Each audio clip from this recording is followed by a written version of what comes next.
그리스도인들과 세상 사람들이 다른 점이 무엇일까요? 여러 가지가 있겠지만 오늘 본문을 이렇게 읽다 보면은 저는 세상 사람과 그리스도인들이 다른 이유는 누구를 주인으로 섬기느냐인 것 같아요. 세상 사람들의 주인은 누구일까요? 아마도 자기 자신일 겁니다. 인문학을 보더라도 그리고 현대 사회를 보더라도 모두가 자기 중심적이에요. 자기가 중심에 있어서 자기가 왕이 되어서 선택하고 그리고 주장하고 그것을 이루어냅니다. 행복도 자기중심적이고 성공도 자기중심적이고 판단도 자기중심적이고 가치관도 자기중심적입니다. 그런데 그리스도인은 성도는 누가 중심이 되어야 됩니까? 하나님이 중심이 되어야 돼요. 예수님이 중심이 돼요. 우리의 가치관도 예수 중심적이어야 되고 우리 행복의 기준도 예수 중심적이어야 되고 우리 행복도 예수 중심적이어야 돼요.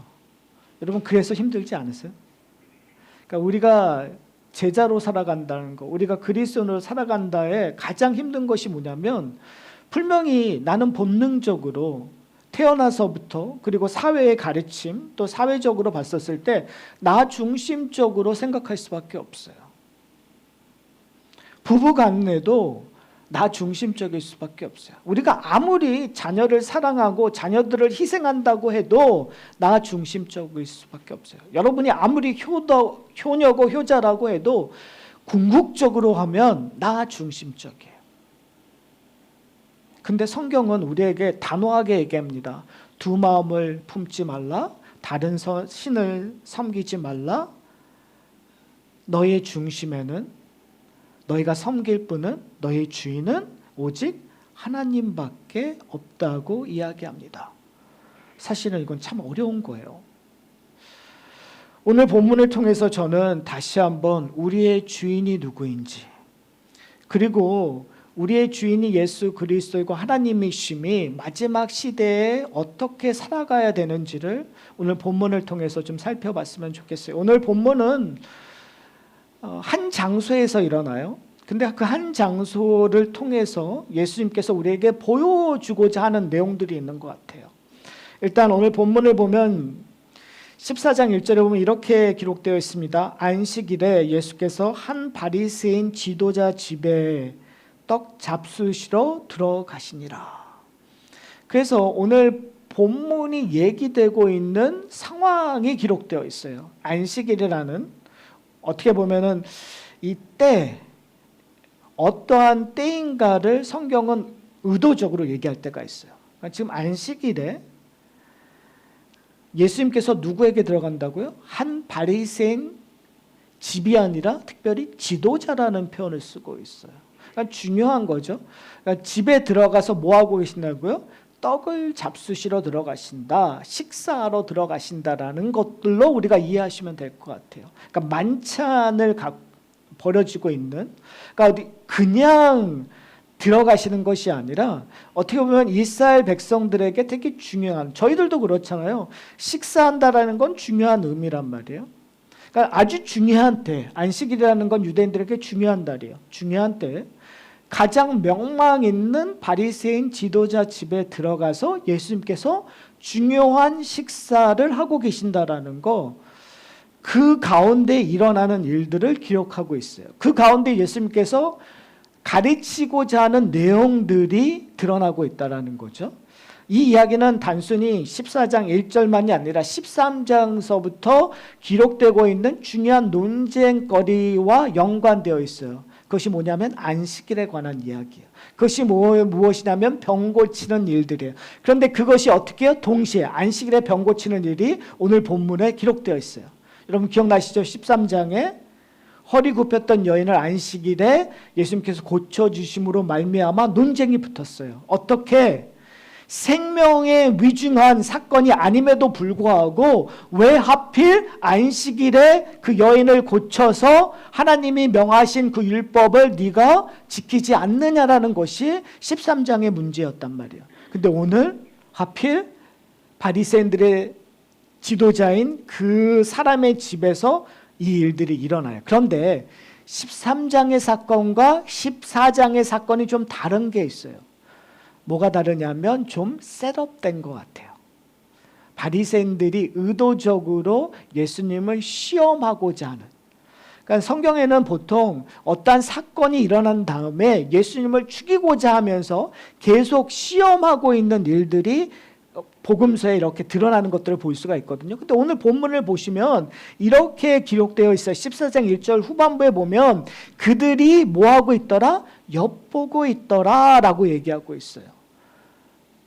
예수님께서 무슨 일을 할 걸까 엿보고 있어요. 그런데 예수님께서 그걸 아시고 그들이 엿보심을 아시고 예수님께서 하시는 것이 뭐냐면 2절에 병든 한 사람이 있다라고 얘기하는 거예요.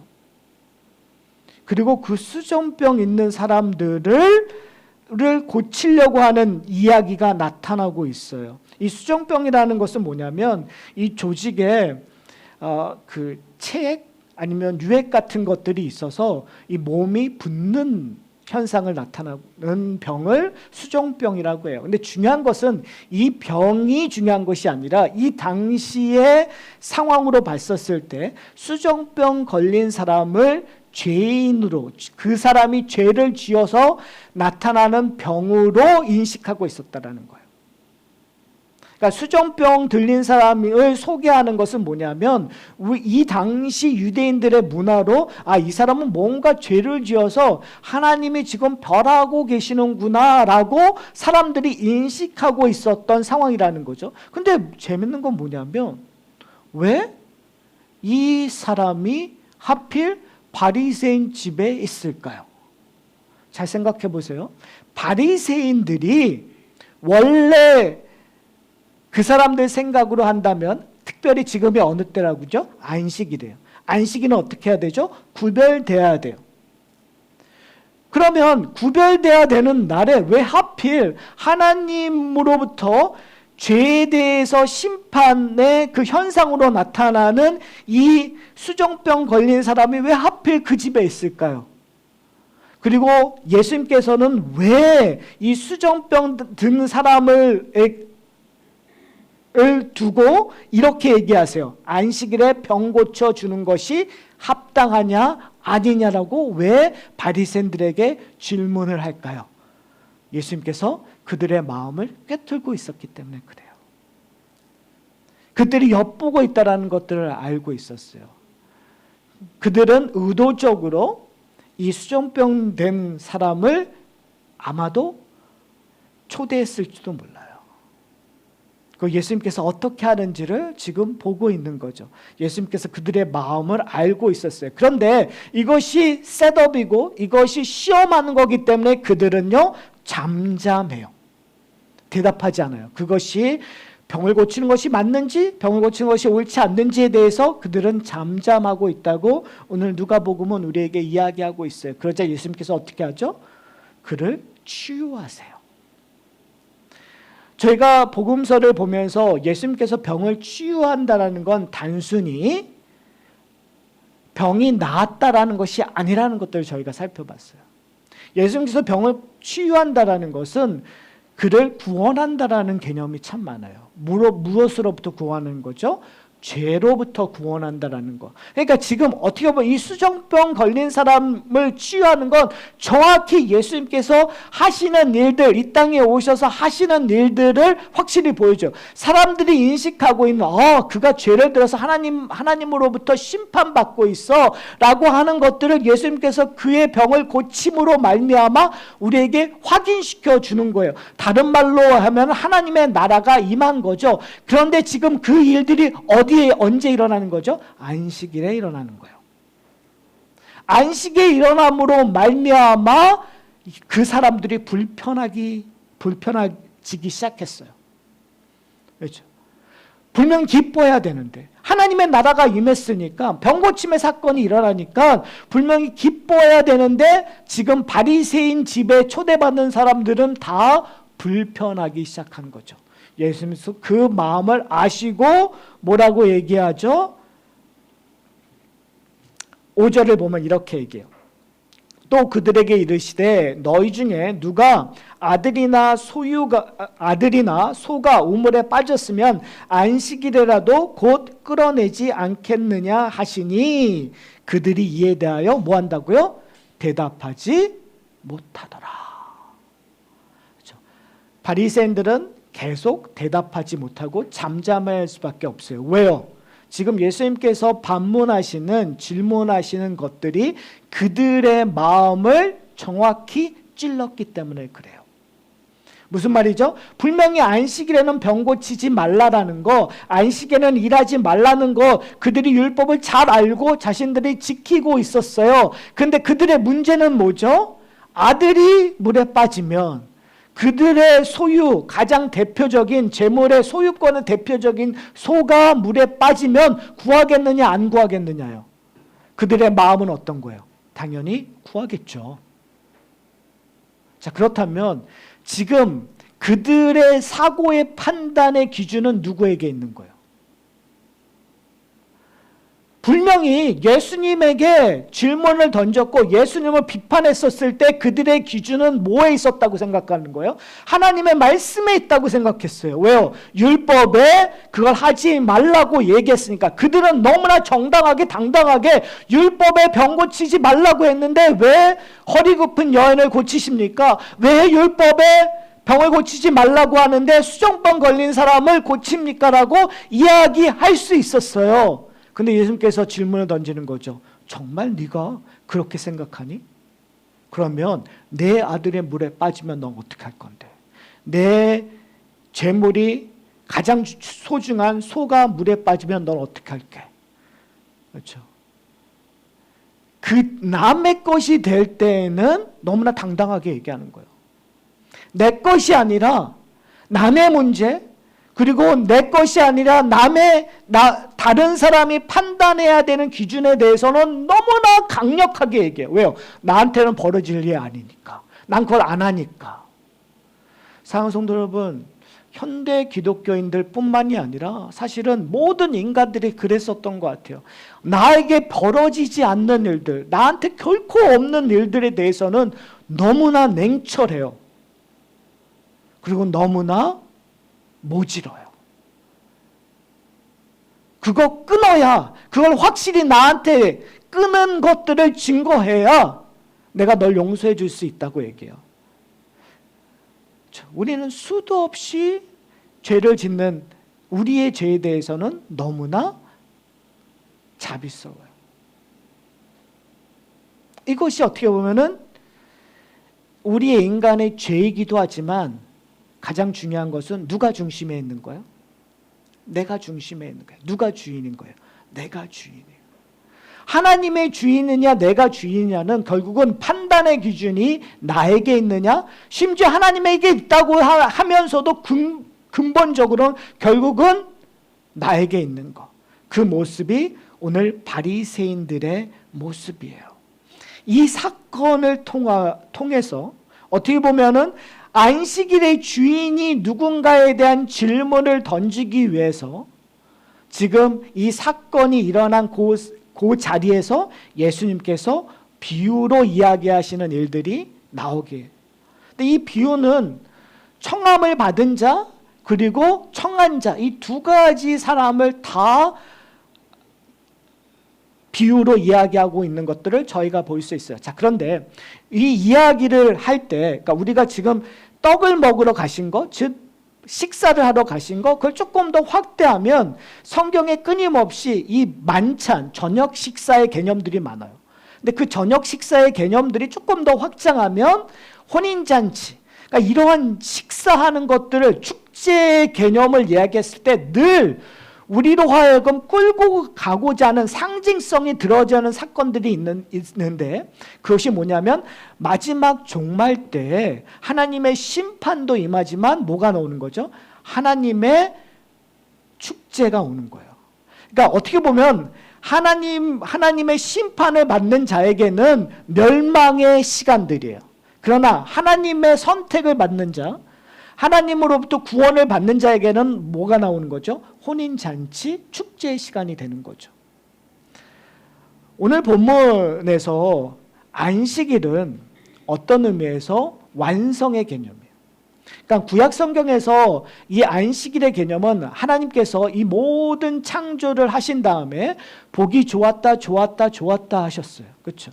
그리고 나서 제7일 되는 날 하나님께서 쉬시고, 근데 단순히 쉬는 것이 아니라 그 모든 완성의 것들을 풍성히 누리기 위하여 그 안식을 하셨다고 성경은 기록되어 있어요. 근데 인간의 죄로 말미암아 그 안식이 딜레이 됐었단 말이에요. 결국은 예수님께서 이 땅에 오셔서 우리를 구원한다라는 그것은 내 개인적인 구원, 내가 개인적으로 천국 가는 것만이 아니라 어떻게 보면 마지막 하나님의 창조, 이 세상을 창조하는 그 완성의 개념들이 있다는 거죠. 그 완성의 개념에 우리의 구원이, 우리의 기쁨이, 천국의 삶들이 확연하게 드러나는 그 사건이에요. 그래서 예수님께서 안식일 날 병을 고쳤다는 것, 안식일에 무엇을 하셨다는 건 단순히 병 고치는 것이 중요한 것이 아니라 뭐가 선포되는 거예요? 하나님의 나라가 선포되는 거예요. 하나님의 축복이, 영원한 축복이, 하나님의 완성이 선포되는 거예요. 그때에 예수님께서 비유를 드세요. 뭐라고 비유를 드느냐면 예수님께서 뭘 보셨냐면 이걸 보셨어요. 7절에 보면 청함받은 사람이 높은 자리 택함을 보시고 비유로 말씀하시는 거예요. 그러니까 이 사람이 꽤 지위가 높았던 사람인 것 같아요. 근데 그 사람이 높은 자리에 있는 거예요. 근데 예수님께서 얘기하시면, 근데 문제는 뭐냐면 이 당시 문화를 보면 높은 자리를 택하는 것이 당연할까요? 당연하지 않을까요? 당연해요. 저희도 위교적인 그 문화에서 자라났기 때문에 누군가가 오면 높은 자리에 앉는 것을 당연히 여겨요. 제가 옛날에는 어떠한 모임에, 목사님들의 모임에 가면 젊은 10년 전만 해도 좀 젊었어요. 좀 이렇게 좀 젊은 층 그룹에 있어서 제가 상석에 앉는다는 걸 한 번도 생각한 적이 없어요. 최근에 제가 어느덧 나이가 가장 많은 사람이 되어버렸더라고요. 그러니까 후배 목사님들이 알게 모르게 저를 대접하는, 알게 모르게 저에게 좀 더 좋은 자리에 앉히는. 근데 제가 곰곰이 생각해 봤어요. 이게 당연시 여길 수도 있겠구나.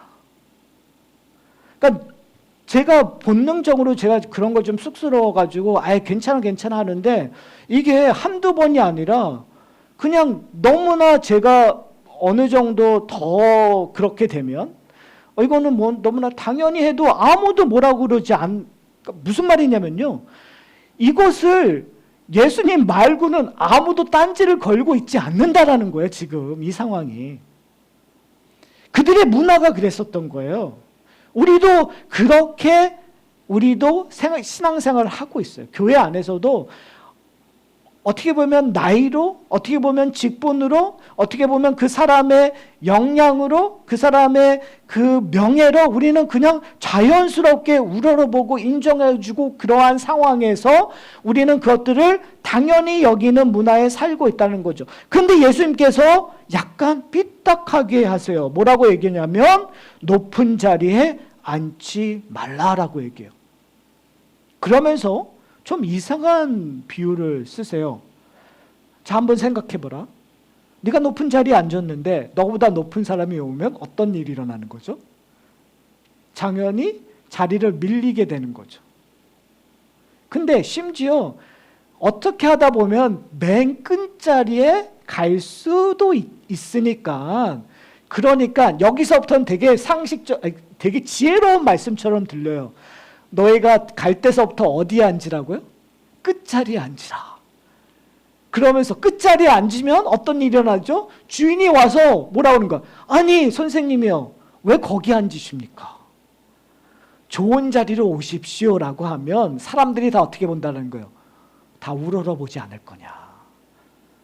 이거 되게 지혜로운 것 같아요. 그러니까 해볼 만한 가치가 있는 것 같아요. 사실은 우리가 인식하고 있는 겸손의 모습이 이렇게 드러날 수도 있는 것 같아요. 근데 과연 우리가 질문해야 될 건 뭐냐면 예수님께서 왜 이런 이야기를 하시냐라는 거예요. 이렇게 하시는 목적이 뭐냐라는 거예요.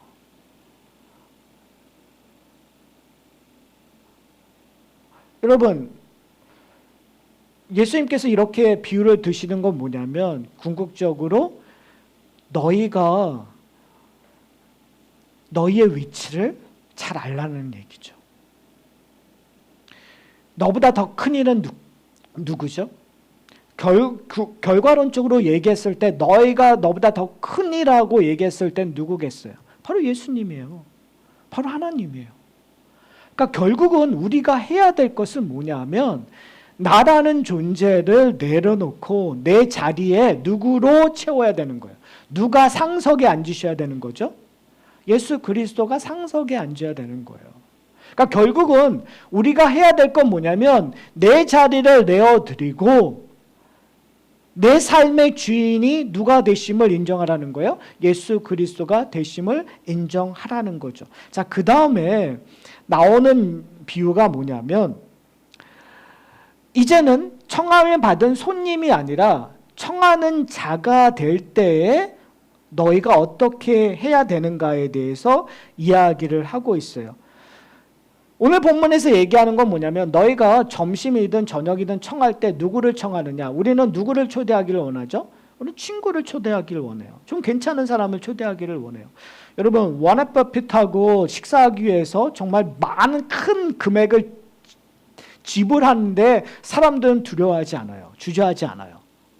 여러분, 누군가와 식사하고 했을 때 대부분 특별히 누군가에게 큰 돈을 지불하고 큰 잔치를 벌였을 때 우리는 그냥 의식하지 않아도 좀 좋은 사람을 초대하고 싶어요. 괜찮은 사람을 초대하고 싶어요. 능력 있는 사람을 초대하고 싶어요. 그 사람하고 내가 저녁 시간을 사용하면 정말 후회가 없을 거라고 생각을 해요. 근데 예수님께서 좀 이상한 말씀을 하세요. 너희는 그들을 초대하지 말라고 얘기해요. 초대하지 말라는 이유가 현재 우리가 갖고 있는 상식과 벗어나는 이야기를 해요. 왜요? 예수님께서 뭐라고 했냐면 그들을 초대하게 되면 그들이 너를 다시 초대할 거라는 거예요. 그러면 현대사회에서는 우리 그러기 위해서 초대하지 않습니까? give and take 이런 것만이 아니라 내가 나보다 뛰어난 사람을 만나고 싶은 건 그 사람과 연을 맺어서 그 사람을 또 다시 만나고자 하는 거예요. 그래서 처음 만났을 때 그 사람에게 좋은 인상을 베풀면 그 사람이 그럼 다음번에 저희 집에 오세요. 제가 식사 한번 대접하세요. 그것이 연이 되고 그것이 관계가 되는 거잖아요. 그래서 그 사람과 더 알아가는 것이 나에게 유익하다고 생각하는 건 되게 상식적인 이야기예요. 근데 예수님께서 뭐라고 얘기하시는지 아세요? 그 사람이 너를 초대하면 너는 결국 뭐가 된다고요? 너희는 불편하게 될 수밖에 없다는 거예요. 왜 불편하게 될까요? 이게 조금 다른 건데요. 아마 그 중국 문화에는 그런 게 있나 봐요. 누군가를 초대하면 정말 상이 터질도록 차린대요. 그리고 상이 터질 대로 차려도 그 음식을 다 먹지 않는데요. 그러니까 초대받아 가도 그 음식이 나오면 그걸 다 먹지 않는데 왜 먹지 않는지 아세요? 나는 더 좋은 걸 먹고 있어라는 것들을 과시하기 위해서. 그러면 그 사람이 다시 초대할 때는 어떻게 해요? 이상보다 예를 들어서 저희가 뭐 중국집에 가면 한 상 나오는 게 있잖아요. 한 500불짜리 테이블에 나오는 상을 찾았어요. 그러면 그 다음 사람이 나를 초대할 때는 나보다 더 능력 있는 사람은 얼마짜리 상이 나올까요? 한 2,000불짜리 상이 나오죠. 그러면 나는 500불을 정말 거금을 들어서 내 최선을 다해서 섬겼어요.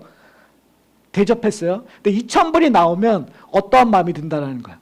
오, 좋다. 이런 마음이 나오는 게 아니라 기가 죽기 시작하는 거죠. 내가 인생이 잘 살았나? 뭐 저 같은 경우에는 좋아하겠죠. 맛있는 거 먹으니까. 근데 지금 예수님께서의 논리는, 여기서 얘기하고 있는 논리는 너희가 누군가를 초대할 때 감사함을 받을 사람에게 초대하라는 얘기예요. 은혜라고 생각하는 사람에게 초대하라는 이야기를 하고자 하는 거예요.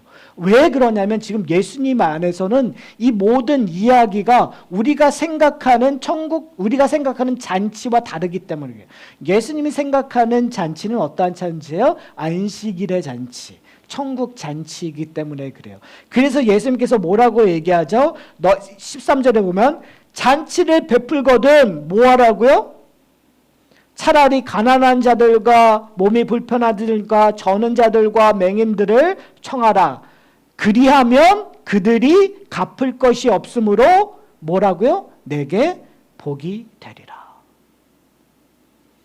그러니까 잔치를 벌이는데 갚을 수 없는 사람에게 이 잔치를 베풀려는 거예요. 여러분 이거는 우리 상식과 틀려요. 우리의 상식은 누군가 베풀면 그 사람이 나한테 유익이 돌아올 걸 생각하고 베풀어요. 왜 예수님께서 이런 이야기를 할까요? 이거는 아까 얘기했던 것처럼 안식일의 잔치를 지금 예수님께서 얘기하고 싶은 거예요. 왜 하필 수정병 걸린 자를 고치셨는지, 왜 허리 굽은 여인을 고쳤는지를 설명하기 위해서요. 그럼 우리가 온전히 알기 위해서는 마지막에 14절 맨 마지막 구절에 뭐라고 얘기하냐면 이는 의인들의 부활 시에, 그러니까 갑자기 이 이야기를 해요. 이는 의인들의 부활 시에, 이게 도대체 무슨 얘기라는 걸까요? 의인들의 부활 시라는 건 유대인들이 갖고 있는 종말론적인 시대를 얘기하는 거예요. 시점을 얘기하는 거예요. 그러니까 지금 예수님께서 이 지혜를 가리키는 건 지금 어떻게 보면 13장서부터 끊임없이 지금 예수님께서는 뭘 얘기하냐면 현 시점을 얘기하지만 사실은 뭘 끌고 와서 얘기하냐면 마지막 때의 종말론적인 사상을, 종말론적인 생각을 지금 현 시대로 끌고 와서 얘기하시는 거예요. 왜요?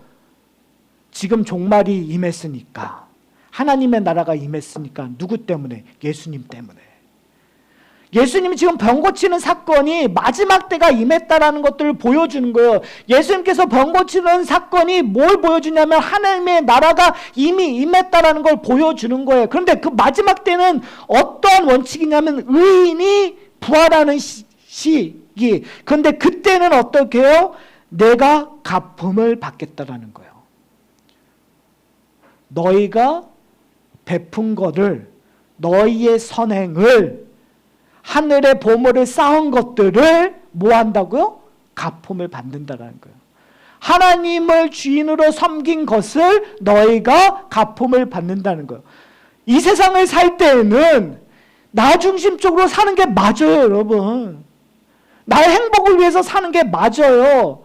내가 사람을 대접하는 것이 나를 유익을 위해서 하는 게 맞아요. 100불을 투자해서, 여러분 잘 생각해 보세요. 500불짜리 식사를 대접해서 2000불짜리 식사를 대접받은 건 뭐예요? 잘한 거죠. 안 그래요? 내가 500불을 투자했는데 2000불의 음식을 대접받고 2000불을 나를 위해 쓸 수 있는 저명한 사람, 능력 있는 사람과 관계를 맺는다는 건 인생의 성공이에요. 지혜로운 투자예요, 여러분. 그런데 성경은 우리에게 뭐라고 얘기하는 거죠? 아무런 대가가 없는, 우리가 500불짜리 만찬을 해줬는데 그들이 먹고요 우리에게 할 수 있는 건 감사합니다 말할 밖에 할 수밖에 없는 사람들에게 잔치를 베풀라고 얘기하는 거예요. 마이너스예요, 여러분. 여러분의 돈이, 여러분의 그 사랑이 그냥 모래알처럼 내 손에서 흘러나가 버리는 거예요. 결코 돌아오지 않아요. 심지어 여러분이 쓴 거에 대해서 그 자리에선 고맙다고 하지만 밖에 나가서 뭘 먹었는지 뭘 했는지 잊어버릴 수 있는 사람들이에요, 여러분. 그런데 예수님께서 뭐라고 얘기하죠? 의인이 부활할 때, 하나님의 나라가 임하면 내가 갚음을 받을 것이다. 사랑하는 성도 여러분, 여러분은 갚음을 받는 삶을 살고 계십니까? 여러분 살으셔야 돼요. 왜요? 예수님께서 이 땅에 오심으로 말미암아 하나님의 나라를 완성하셨어요. 이미 우리가 아직 의인이 부활한 날을 바라보고 있지만 이미 의인이 부활한 것들을 경험한 삶을 살고 있어요. 그 말은 뭐냐면 우리가 값없이 다른 사람을 초청해서 하나님의 사랑을 베풀면 그 베푼 것들에 돌아온다라는 거예요. 하나님이 우리의 삶 속에서 갚아주시고 계신다는 거예요. 우리의 문제점은 하나님 나라의 보물을 우리가 갖고 있고 쓰고 있음에도 불구하고 그것들을 경험하고 있지 못한다는 것이 우리의 문제점이에요. 왜 경험하고 있지 못하는지 아세요? 세상적인 가치관으로 세상적인 눈으로 보고 있기 때문에 나한테 남는 게 없는 것처럼 여기기 때문에 하나님의 나라를 위해서, 교회를 위해서, 세상을 위해서 내가 일정 금액을 썼다고 썼는데 그것이 나한테 실질적으로 아무도, 이거는 우스갯소리로 얘기하는 거지만 도움이 되긴 되죠. 텍스 보고할 때. 근데 그 얘기하는 게 아니에요, 여러분. 지금 예수님께서 얘기하는 건 뭐냐면 너희들이 세상적으로는 손해볼 수 있어. 세상적으로는 다 모래알처럼 날아가 버릴 수 있어. 그런데 성령께서 여러분의 마음에 뭘 주시는 거예요? 기쁨을 주시는 거예요. 여러분의 마음속에 감사를 주시는 거예요. 세상이 표현할 수 없는 감동을 여러분이 경험하는 거예요. 중요한 건 뭐냐면 그러기 위해서 누가 주인이 돼야 되죠? 안식일의 주인이 바리새인 자신들처럼 생각해서 사람을 정죄하는 것이 아니라, 율법으로 정죄하는 것이 아니라 안식일의 주인이 예수 그리스도임을 인정하고 그 안식일을 누리는 저희가 된다면, 예수 그리스도로 말미암아 이 하늘을 소유한 자가 된다면 우리는 다른 안경을 써서 세상을 다르게 보기 시작하는 거죠. 세상을 돈의 숫자로 보는 것이 아니라 세상을 하나님의 마음으로 보기 시작하는 거예요. 돈의 숫자로 계산하면 나한테 이익이느냐 손해느냐에 따라서 결정하지만 하나님의 마음의 눈으로 세상을 보게 된다면 하나님이 기뻐하실까 기뻐하시지 않을까로 판단하기. 그래서 내 물질을, 내 사랑을, 내 발길을 움직이기 시작하는 거죠. 사랑하는 성도 여러분, 이제 설교를 마치려고 합니다. 오늘 본문에서 어떻게 보면은 바리새인들은 수정병 걸린 사람을 의도적으로 끌고 와서 예수님을 시험했을 수 있을 거예요.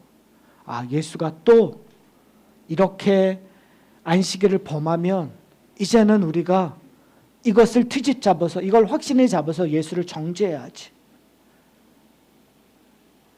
어떻게 보면 현대 우리가 살아가는 우리도 그렇게 세상을 바라볼 때가 있어요.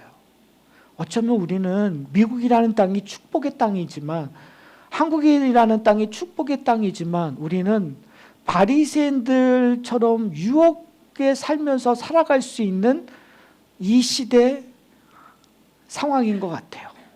우리가 기득권을 가지고 누군가를 정죄할 수 있는 그런 상황에 살고 있는 것 같아요. 여러분, 한번 지금 우리가 중국에만 살아도 어떨까요? 중국에서 그리스도인으로 살아간다는 거 여러분 상상해 보셨어요? 캄보디아에서 그리스도인으로 살아간다는 거 한번 상상해 보셨어요? 누구를 정죄한다는 거 쉽지 않아요. 예수를 믿는다라는 거, 그를 믿는 사람만 만나도 정말 울음이 날 것 같아요. 그렇지 않을까요? 제가 88년에 케냐를 갔는데 그 케냐에서 모슬람 사람이었는데 예수 믿어서 그 사람에게 현상금이 붙었어요. 그래서 그 사람이 도망쳐 와서 어떻게 하다가 저희를 만날 수 있는 상황이 됐었어요. 그때 우리는 그 사람의 신학이 어떤지 물어보지 않았어요. 장로교야? 침례교야? 이런 거 물어보지 않았어요.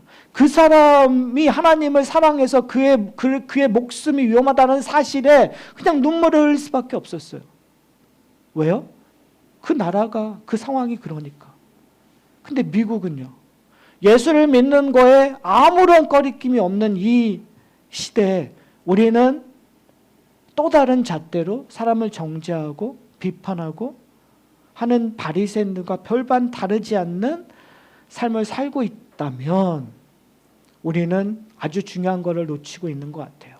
사랑하는 성도 여러분, 과연 우리는 무슨 마음으로 사람들을 청하고 있습니까? 무슨 마음으로 예수 하나님의 잔치 자리에 들어갑니까?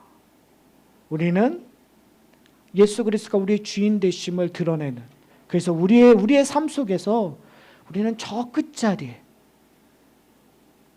가야 되는 존재이지 않습니까? 또한 우리가 예수 그리스도가 하늘 잔치를 우리를 위하여 베푸신 것처럼 우리도 다른 사람에게 청할 때 여러분 누구에게 잔치를 청하겠습니까? 괜찮은 사람? 저희 하산학교에는 누구에게 복음의 잔치를 청하겠어요? 괜찮은 사람들? 능력 있는 사람들? 우리보다 좀 뛰어난 사람들 청하시겠습니까? 아니면 힘들고 어려운 사람들에게 복음을 들고 나가겠습니까? 이것은 하늘 잔치를 맛본 저희들이 답해야 될 질문인 것 같아요. 오늘 본문을 보면 바리새인들은 대답하지 못했어요. 바리새인들은 잠잠했어요. 그러나 하나님의 백성들은 얘기해야 돼요. 고백해야 돼요. 하나님, 내가 나를 낮추고 예수 그리스도의 주됨을 고백하겠습니다.